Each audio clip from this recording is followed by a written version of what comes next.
I'm Stacy Clark, and in this episode of 360 Degrees Circus Through a Holistic Lens, I chat with professional dancer turned casting advisor turned creative manager, Sarah Davison from Action Horizons in Orlando, Florida.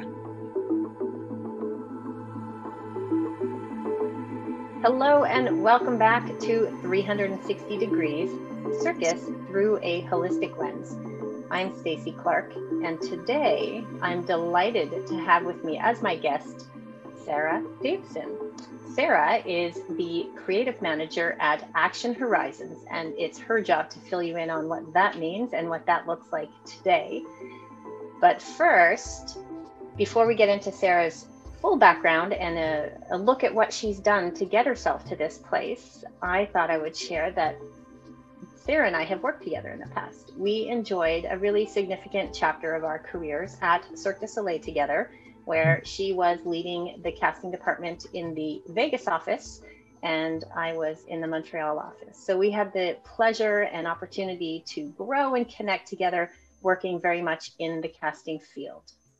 And as is wont to happen in the face of a pandemic, we both now find ourselves in very different places. So it's a true pleasure to reconnect with my friend and former colleague, Sarah Davison.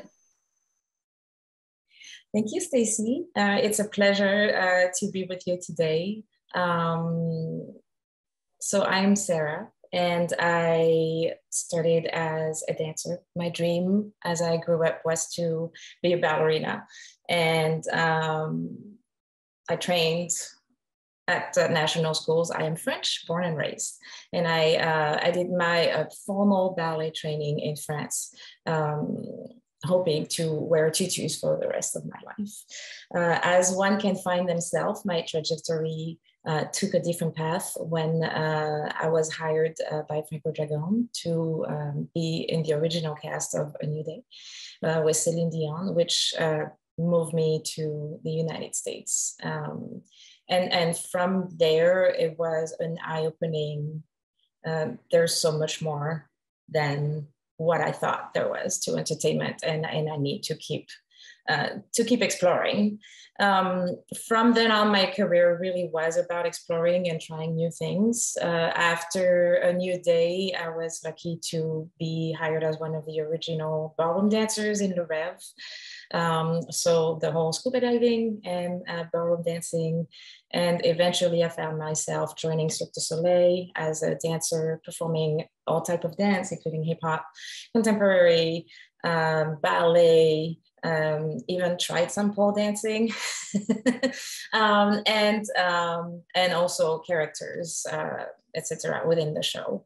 My career has been on stage. My career has been very much about not knowing what I was getting myself into, but trying it anyway, and really keeping an open mind and learning.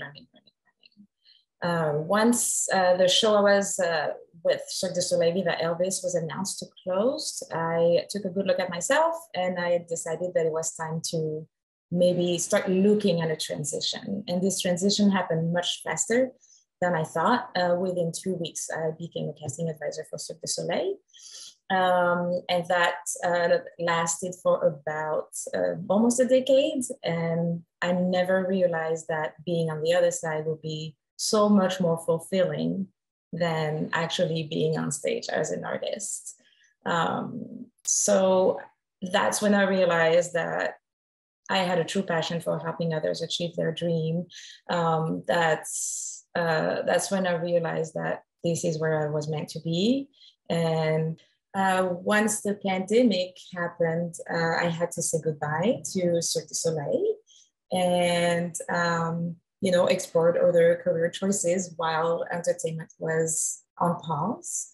And as entertainment came back, I had that urge to come back to the business. And this is when I came across Action Horizons, which is an incredible group of humans who share that same passion for helping others. And really, the goal of the company is to be the the gateway to bigger things. Right, so we will hire younger performers, we will train them, we will help them grow, we will offer them opportunities to explore.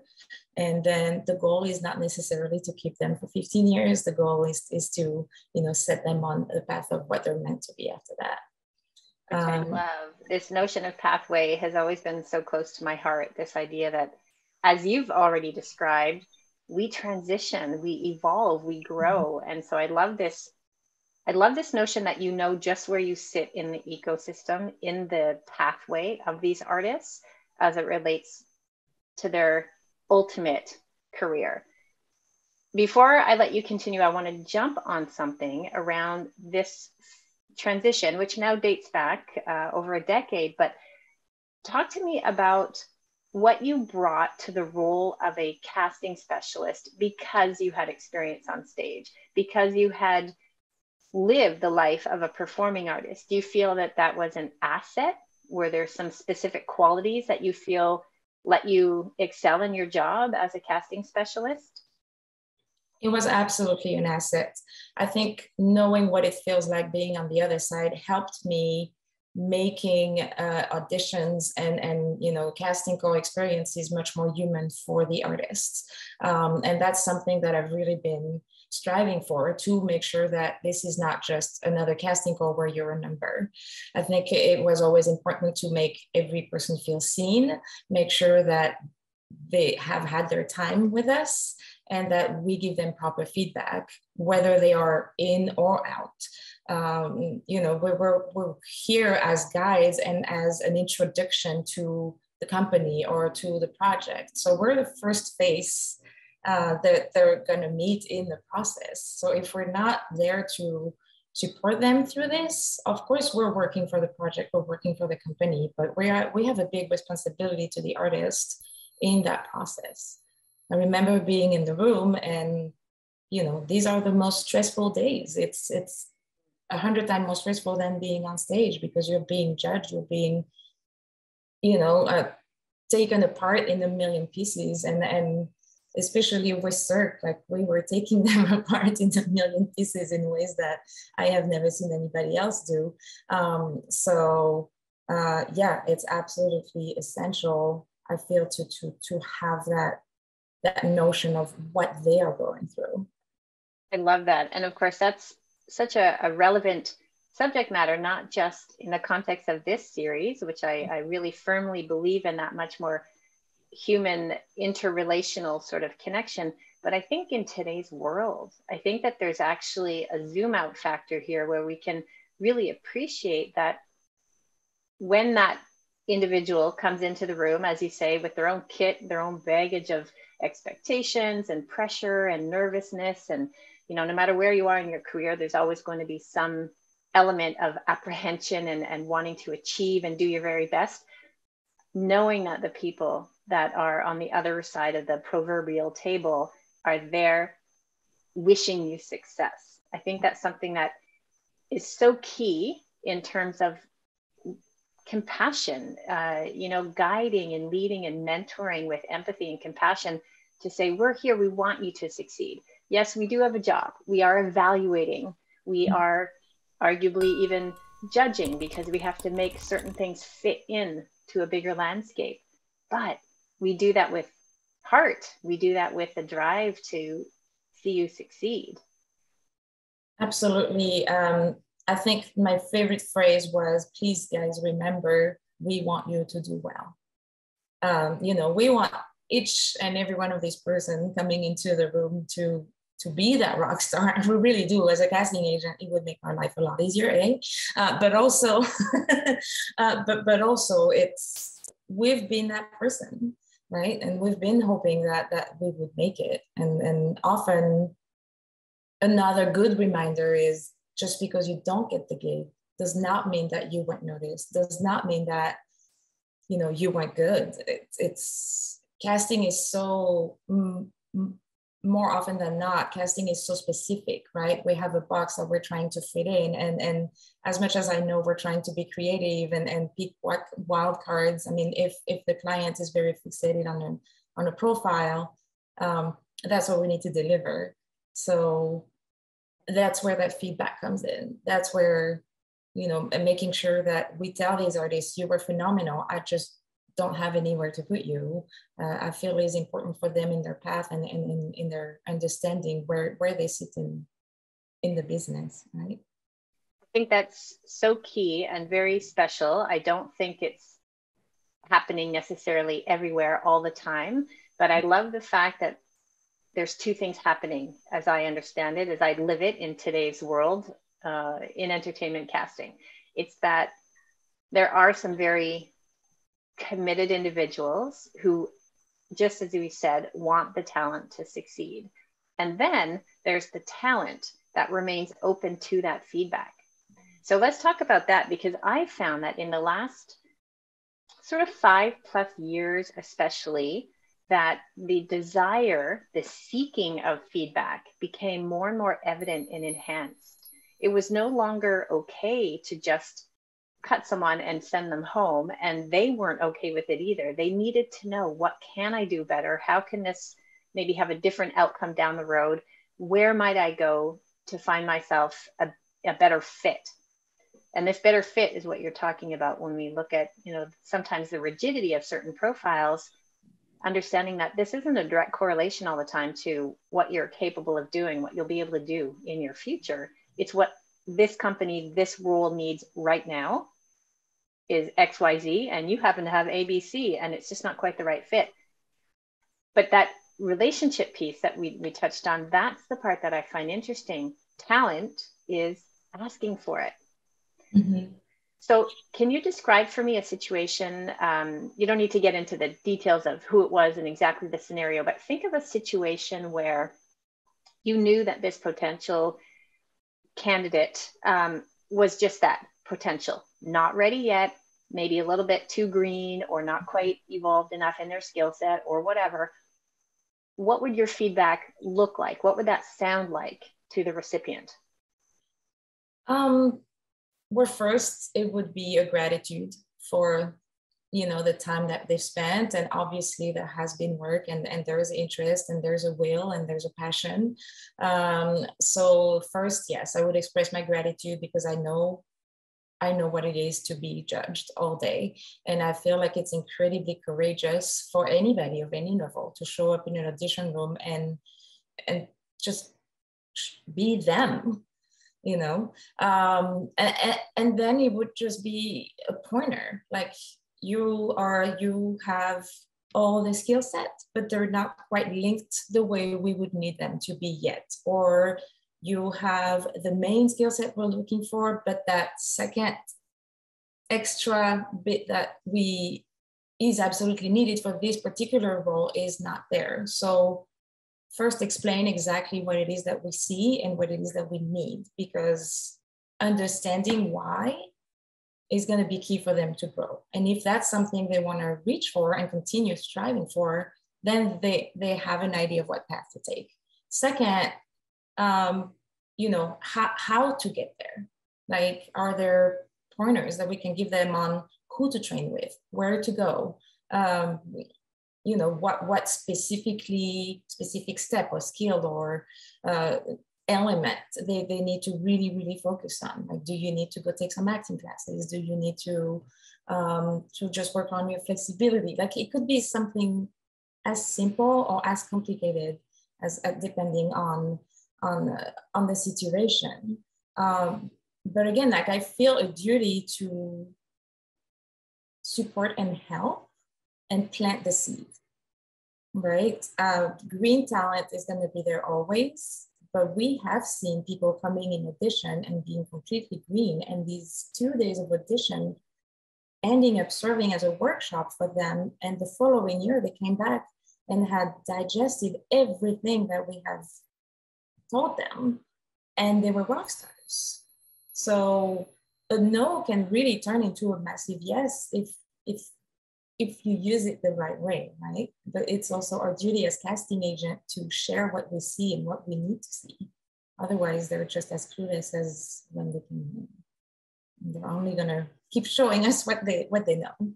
Exactly. And of course, that's that notion of growth, I mean, that whole idea of growth mindset and being able to share that growth mindset, I think is so key. It does play to the long game. It's not something that is naturally served up in an immediate overnight fix necessarily. I think we live in a bit of a culture where instant gratification is the new normal.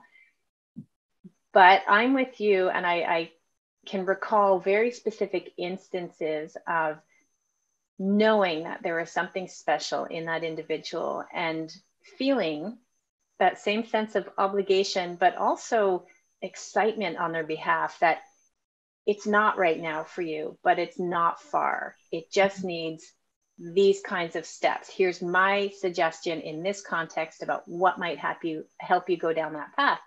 And of course, off they go down that path, meanwhile, picking up all kinds of other skill sets and knowledge and experience. And then they come back and wow you and really maximize that potential that we saw the glimmer of earlier in their pathway. That's actually separate from the actual, magic phone call of being able to offer the job. I always found that to be something that was really gratifying in the process of our job, knowing that you can genuinely guide and influence an eventual different outcome, the desired outcome. That's pretty fun. Yeah, and in my current role, I'm extremely lucky because I get to be on both sides. I get to be at the casting table, and I also get to be the creative manager who's going to work with them on stage. So it makes it a little bit easier as far as profiles go because, I'm going to be my own client in a way.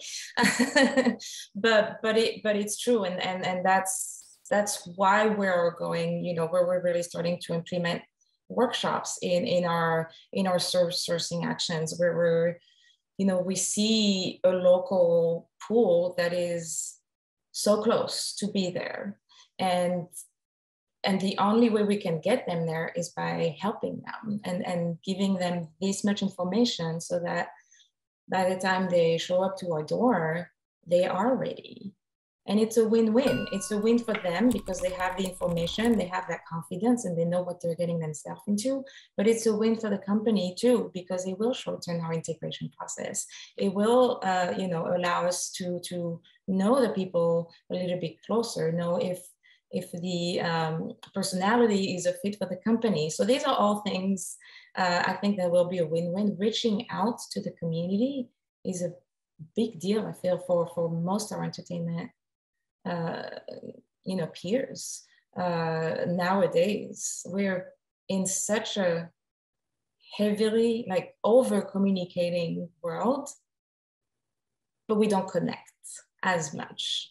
And because we are, just like this on Zoom most of the time, especially in the last couple of years.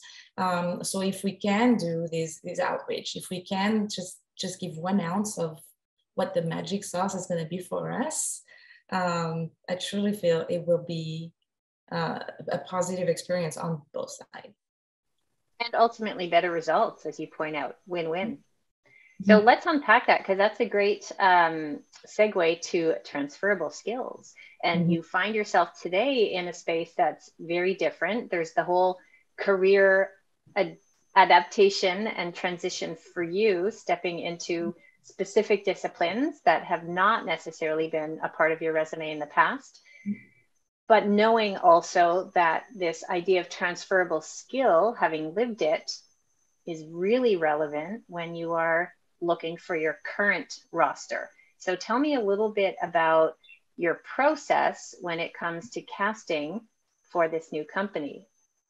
So the projects I'm working on here, we are really only able to hire local talent, which makes it a much smaller pool to deal with. They said we still want high level talent because it's an action-packed show.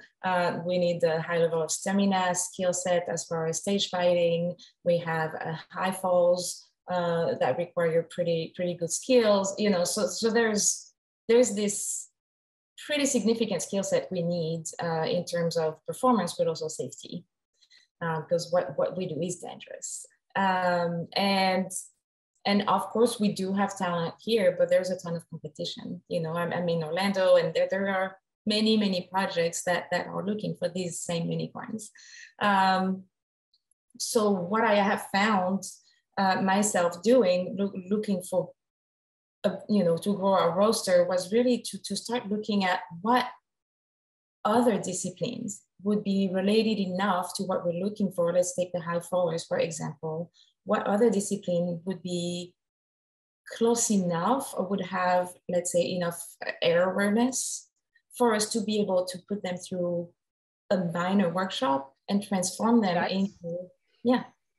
So we've been looking at gymnasts, we've been looking at trampolinists, we've been looking at trapeze artists, trickers, anybody that would have that air awareness and know, where they are once they fall, because it's a completely different approach from just not being scared of heights.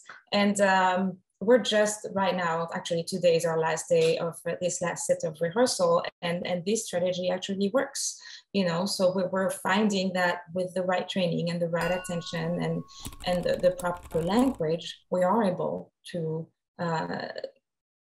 have these guys acquire a new set of skills that is just pretty much a continuation of what they've always done, right? They're not just coming here and doing another thing. Like, they're happy doing it, and they're happy using what they know and what they love and putting it into that new skill set. So again, it's a win-win on the side. If we turn that around, and I'm putting myself in the shoes of the talent, what I'm hearing then is, yes, I need the core skills. I need something foundational that could then potentially be transferable. And this is an interesting comment, because I think that as humans, we tend to get ourselves locked into our comfort zone. It's attached to our sense of competency and our confidence. And it's hard sometimes to think outside of that space, knowing that this is what you've trained at, this is what you're really good at. Sure, I can go in guns a-blazing. But I think what is super important to stress is that all of that matters, yes. And it's absolutely foundational. It's the first step. It's the first phase of the funnel. But then it's about what you don't yet know. And that's where people like you step in. That's where these kinds of strategies start to matter, is that this identification of potential and transfer of skill set into new areas starts to really matter in terms of having it equal work opportunities. So the mindset is still there. I circle back to the growth mindset concept, staying open, as you did even in your career, to just say yes, just try it. Don't lock yourself in too early. On the flip side, I would argue that that's not to suggest, because I'm sure you get this question all the time, that's not to suggest that you should be a jack of all trades doing just a little bit of everything. We know that when we're assessing talent, there still needs to be that very solid foundation somewhere, a high level of technique that allows for the transfer of skill elsewhere. And I love your examples of really broadening this perspective, broadening the profile to say, sure, how a trampolinist trains is very different than an artistic gymnast. But in terms of, and I would argue there's like divers and other profiles equally that have that same sort of quality, the through line in this case being air awareness, spatial awareness, the ability to take what you've learned in how to flip and turn and twist and put it into a slightly different technique, a little bit of a different takeoff, a little bit of a different landing, but what happens in the air is what happens in the air. Right. So that's a really interesting strategy, and clearly something that parlays into the business side too, needing to tap into the right type of talent in what might be a slightly smaller pool. And I think the real learning for an artist is, don't get too far ahead in expecting that you already know what's being looked for.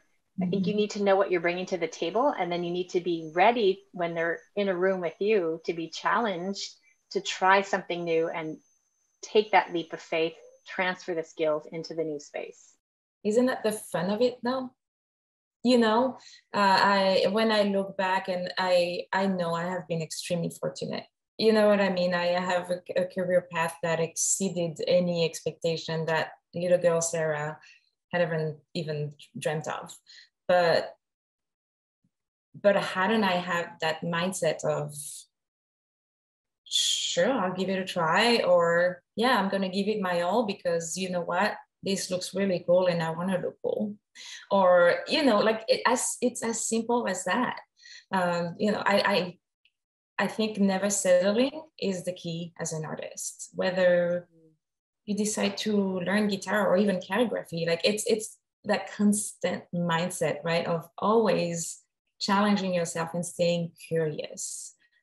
Curiosity is a big quality for me, and especially in artists as they come in the room, right? If they are just like, well, this is what I do and I'm a one-trick pony and you're gonna love me because I do this thing really well. Yes, we're gonna love you because you do these things really well, but chances are, if you don't have the open mind and if you don't have the mindset of wanting to try something else, you may get this gig, but once the next gig comes in, it may not go that far. So yes, I think at all level, that mindset of open mind and wanting to try new things is essential to a lasting career. In keeping with the identification of potential, some of these philosophies around growth and open-mindedness, let's dive into the next phase, which is the development piece. I think that's something that's personally, I hold that to be very important when it comes to this idea of planting the seed and then really nurturing it to the place where it can fully bloom or grow or produce. What's your perspective, your philosophy on this idea of talent development? It comes from having lived it or not lived it, you know, from having to figure it out myself when the transition went from student to professional, right? And maybe I was lucky to have natural instincts, but there's a whole piece here that is not really common in what performers are being taught in the traditional schools or university. And I have found, you know, and I know it was as dear to my heart as yours, and we had many conversations on this. I have found that by connecting directly to the students, we're only going to prep them better to come to us. I think making them aware of what's waiting for them or what's not waiting for them is really key. Even if they're 12, 13, 14, 15 years old. I think as early as we can plant that seed and as early as we can give them just a little bit of advice, because I sure would have loved to have gotten advice as a teenager or a young artist. They're only going to be more ready for the future employer. So it's important. I'm going to repeat myself, but it's so essential to share the knowledge and to give back, right? Because we will get 100 times more once they get on stage. The readiness and the maturity that we will get from these performers once they come to us, once they are mentally ready to make that decision, is going to be at such a higher level. You have been busy just lately getting a new cast up and running. Very much all of what we're describing, this process of recruiting and then developing the talent, giving them getting them to the ready state for their onstage debuts. Can you tell us a little bit about a day in the life? What that looks like for someone who's coming in, who might be reasonably green, who might have some tremendous talent buried in there somewhere, but maybe not a particularly long resume of experience. What did their day look like in rehearsal? So what I wanted to say is before we hired them, yes, we hired them for their skill set or potential or what we thought they could bring, but we've also gone through an explicit interview process, one-on-one, because in order to know that this potential is going to be able to turn into what we need or what we think they can be, we need to know that their mindset is there. So that audition really went in two pieces, and that's really essential in the sense that we're not just bringing anybody to help them grow, right? We're bringing people that are ready to learn, that are going to be sponges, and that are going to be willing to kind of break what they know to become what they need to be. And what we've done is really start with the basics. Whether we had veterans in the cast, in the new cast, and completely newbie, we've started everybody back to basics. And it's all our 10 punches, and like every single day for the first week was simply back to basics. And that was essential because it gave us a base of everybody now has the same knowledge. Everybody now uses the same language. So once we get into the meat of the show and choreography and all of that, then we know we have that baseline. And now it's just about making sure their body and their mind understand what's asked of them. So it's not anything that's too complicated or too far-fetched, but it's really making sure that everybody has the same base language so that we can all understand each other as we go. What strikes me in that is that intentional doesn't need to be complicated. What you're doing is by design. And I think that's really key sometimes, not skipping over or taking for granted that we do speak the same language, that even just the basic terminology when it comes to safety measures or partner stage fighting or any type of cast interactions, that notion of having eyes in the back of your head. Yeah. But we also use language and body language to communicate all these signals. And that needs to be common ground before you can actually take them up into that space where, okay, now things are getting real. Now we're actually putting the skills in, putting in the tricks, putting in the speed, whatever it happens to be.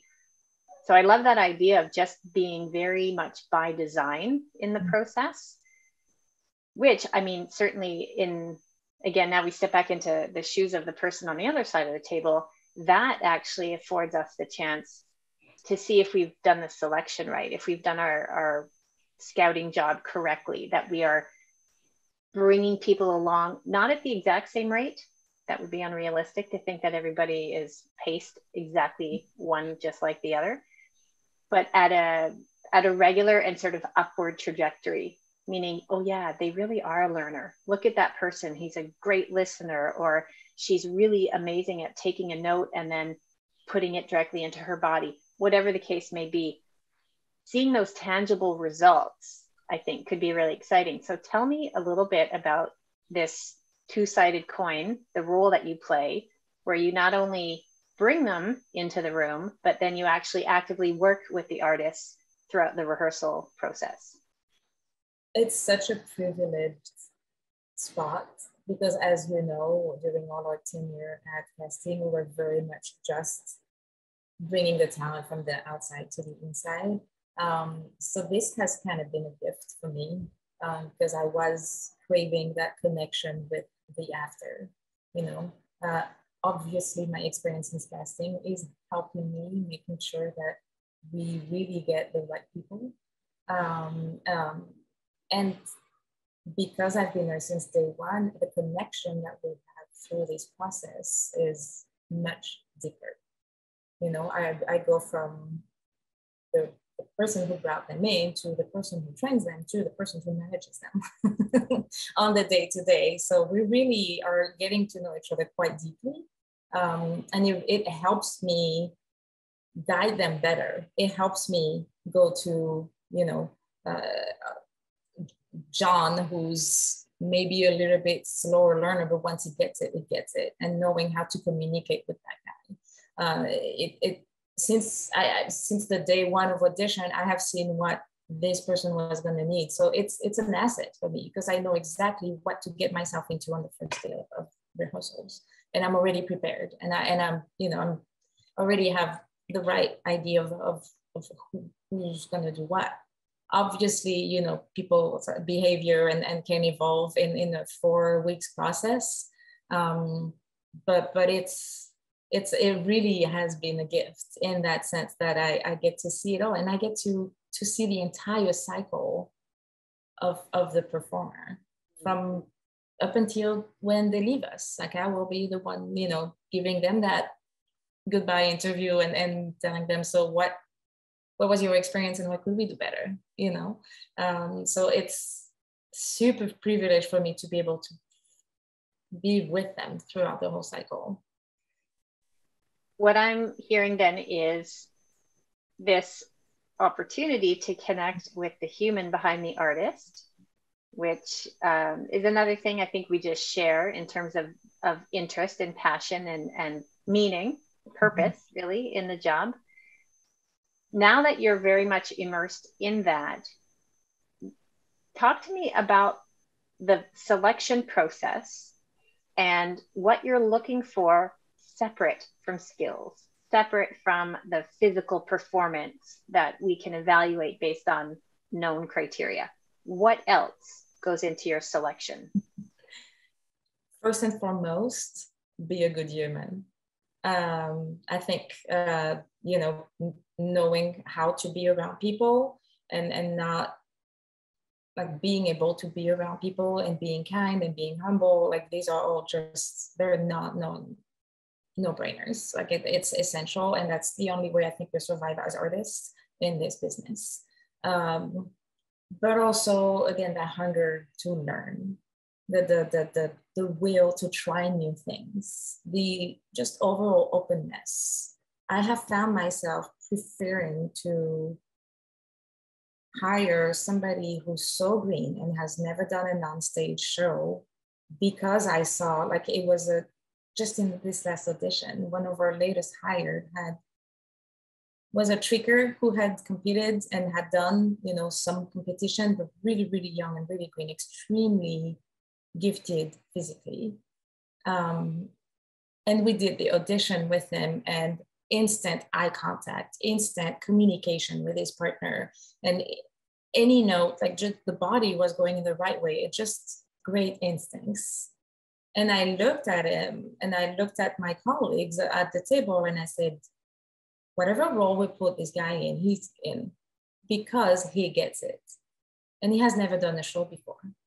And he's thriving, and he will be in the show probably by next week. So these are skills that are, I would say, equally important as the discipline skill set that we're looking for. If we don't have the right mindset, if we don't have that team, team effort type of intuition, then it's not going to work. I don't know, unless you are doing your solo show or you are the main act in, some really, really private show. I have never worked with a company where being a diva was a good thing. Even if you you worked with Celine Dion, so you can say that. Even she was, always like turning around and making sure everybody was okay. So, and that's, the type of lessons that I've received, that I've been lucky to receive, seeing people that were such highly regarded and still being humble and, throwing a joke at her cast and making sure that the guy who was icing was fine. So these are lessons that just stayed with me, and that I realized it just is what it needs to be. Whether you're beginning or whether you're on top of your game, like humility and being a team player and being constantly hungry to learn are gonna get you further than you even think you will go.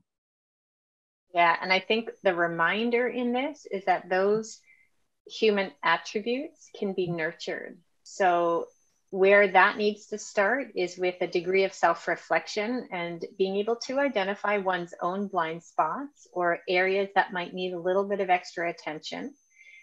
And then being humble enough, as you point out, to actually do something about that. Identify it, look at it, and say, I know this is going to pull me forward if I can really be reminded that the world is not turning on my own personal axis, and that I really could be the guy who stands up first to throw a mat.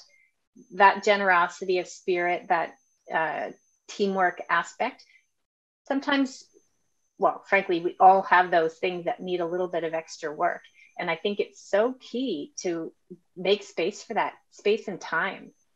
Dedicate yourself to picking up what you think may not be as strong or as evident as you want it to be, so that when you do walk in that room, people like us can see it. We can get that read on you. We can put those little notes in your profile to be able to say, oh, and on top of the skills, because clearly this person trains super hard, they also know how to be part of a cast. Yeah. So it's 360. It's what this is all about. It's that notion of look at yourself from all angles, all perspectives. And it's not just for the artists. I think for us as well, you know, like the when I started understanding that it was really not about me, that's when it started to click with everyone. And especially as casting agents, yes, we have to be connected, we have to network, we have to be everywhere. I love saying that there's no such thing as a secret casting agent, because we need to be known. But it's never about us. Like if we're doing this to be on a pedestal and be told, oh my gosh, like you're this big time person, like we have the wrong idea. It's really about guiding these artists into what the next step in their journey is. And so I feel like that introspective is almost more important for us as their guide. Because how can we expect anybody to give us this if we can't offer it ourselves, right? We just need to mirror that. I love that notion. So we have a lot to offer talent seekers, being reminded about the why in all of this, and then equally for the talent. That's actually the why, I think, is a really strong connector. It's quite possibly rather introspective, as you mentioned, but I love this idea that we are not just mouthing off about it, but actually emulating that behavior, representing that, leading by example. Mm-hmm. So in the wave of amazing tidbits and takeaways, let's transition. And I know you have some really terrific takeaways to share as a talent seeker. Now, I have them written down because you furnished them to me, but I would either invite you to share with us, or I could read them and then you could sort of expand upon them if you wish. What do you think? Sure. If you'd like to read them and then we'll expand, let's just go that way. Perfect. All right, here we go. So takeaway number 1, just because you haven't done it before doesn't mean you can't get there. Be aware of your skills and abilities and keep an open mind. And that you added on to with know your worth. So tell me a bit about that. I feel there's a difference between being humble and constantly putting yourself down. I think as performers, we need to know where we stand. And that doesn't mean that we need to give ourselves too many taps on the shoulder, because we have to keep growing. And we're in a world that grows so much faster than we can even comprehend. It just needs to keep happening. But it's important to know where we stand. One of my recent hire, incredibly talented, again, had very, very little experience. And on the first day of a rehearsal, I had them each share who they were and where they came from and why they wanted to be in the project. And he started with, wow, I don't know that I should be in this room. And I stopped him right away and said, listen, you are in this room because you belong here. Now, the homework I'm going to give you is to start understanding your worth and what we see in you. Because it's important to be able to have that confidence when you come in a room, to know I'm not just coming to this audition because I'm trying it out. I'm coming to this audition because I know I have what it takes. So it's that strange balance of confidence and humility, right? But for me, it's an important message, because I didn't get that message. I was one, and especially as dancers, oh my gosh, I was one to constantly beat myself up. I was never tall enough. I was never thin enough. My feet were never arched enough. I was never flexible enough. This show wasn't perfect. Like, we strive for perfection, but we also need to know where we stand. Like, know that there are always going to be somebody better than you, but be confident in your skill set. Confidence with self-compassion. Yeah. Mm. Yeah. Takeaway number 2. We've kind of touched on it, but I like the second word especially. Humility and curiosity are everything. What are we as human beings if we don't constantly seek growth? What is our life worth? It doesn't even just apply for performers to me. I think that's like a life skill that's so important. If we look at children, I'm so lucky. I look at my 5-year-old and I see how he attacks everything with just such a, wow, this is new. I'm just gonna try it. And it's so amazing to me that we need to try to keep that as we grow. We're so put in boxes, and society is telling us to do this and not do that and make sure we fit within the path that's written for us. As performers, if we want to make an audience dream, we need to be able to keep dreaming ourselves and keep looking elsewhere. So it could be in silly things. Gosh, if it's about knitting, then it's about knitting, but it's just that, again, it's just the mindset. You're right. It's a life lesson. This isn't exclusive to artists. It's just all the amazing things that one needs to make sure are in the toolkit. Takeaway number 3, connect with your community and find a guide, a mentor. Let the community support you. I think once the pandemic happened, it became even more obvious. I personally was lucky to cross 2 amazing women, one of them being you, who I have learned many lessons and who I know I can always go back to, and just like, this is kind of funky. I don't know what to do. I just need to, to share this and see what you think. And I feel like that has been so important for me in my career, because gosh, we're alone in this, right? We're responsible for our own career. And it's a hard, tough business. So whether it's a mentor or a coach or just a close group of people that will be your supporters when you win, but also your sounding board when you don't win. It's extremely important. Otherwise, it's extremely lonely and scary as a path to take on. And what's beautiful in that approach is that becomes sort of organically reciprocal. When one has that in place, one is so much more likely to perpetuate it, give back, continue the cycle. To have been mentored suggests that you're going to step into the role of mentor and help that next generation. So I love this idea of the harmony and the continuity of it. That's really the strength of community, isn't it? It's all the interconnections. Yeah, for me, if I can have like announce of the input in others' life that you and Kristen Manson have had on mine, I will feel so fulfilled, So yeah, it's really, really important to have people in your corner. Thank you for saying that. And in typical Sarah Davison fashion, it's not 3, but it is 4 takeaways. So as we begin to wrap up, here is takeaway number 4. Don't let anyone discourage you. Entertainment is a world for strong-minded, resilient individuals. You may not end up where you thought you'd be, but not giving up is already one skill further than many. Yeah, it's that simple.